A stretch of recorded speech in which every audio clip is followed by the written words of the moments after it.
There are many different ideas, stories I would say, about education, and that we need to actually challenge some of the dominant stories, some of the stories we hear a lot about today, about getting certain sorts of outcomes out of children by using technologies to try and get results which we have as adults decided that we want from children. And I suppose arguing for more emancipatory, more creative, more enjoyable approaches to education at a time when education, I think, has become rather impoverished, rather poor and rather narrow.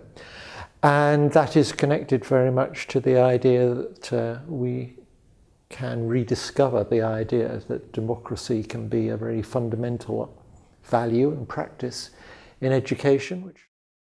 I think that the early childhood school, the Escola Infantil, I see as having the possibility of being a very important public place, a very important resource for the whole community, as indeed the school for older children. I think we need to reimagine what the school can be and move away from a very narrow idea that the school is just there for passing the curriculum from the teacher to the child, to a wider idea of education in all its many forms, but also as a place where many projects can happen, projects for children, projects for their families, and projects for the whole local community.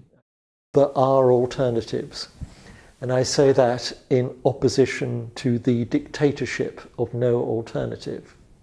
We had a politician in Britain called Margaret Thatcher, and she would always say that, with her finger, there is no alternative to what I propose. And this is a very common way of thinking.